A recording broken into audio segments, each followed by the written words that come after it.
Allah Bektemir tumanının navbatchi mayor sohibi ishlamal abi.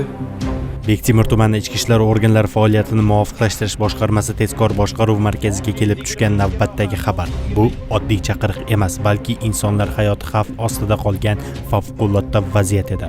Mast holdagi noma'lum shaxs qo'lida o'tkir tig'li jism bilan ko'chada tartibsizlik keltirib chiqarib, fuqarolarning tinchligini buzayotgan, atrofdagilarga real xavf solayotgan edi. Xabarni olgan qo'riqlash xizmatining tezkor harakatlanuvchi guruhi 4 daqiqada voqea joyiga yetib kelishdi.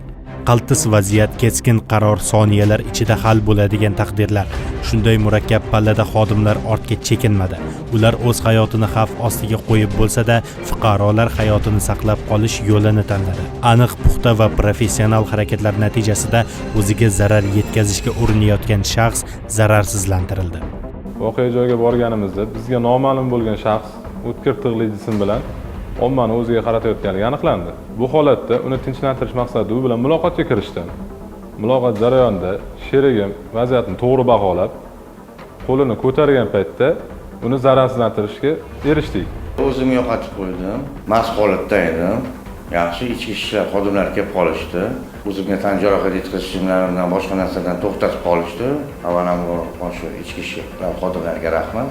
O'z burchiga va qasamyodiga sodiq bo'lgan xodimlarning sa'y-harakatlari bilan inson taqdiri saqlab qolindi. Ushbu fuqaro tomonidan o'zgalarga tan jarohati yetkazilishi oldi olindi. Shunday mard va jasur xodimlar bor ekan, yurtimizda tinchlik va osudalik bardavom bo'ladi.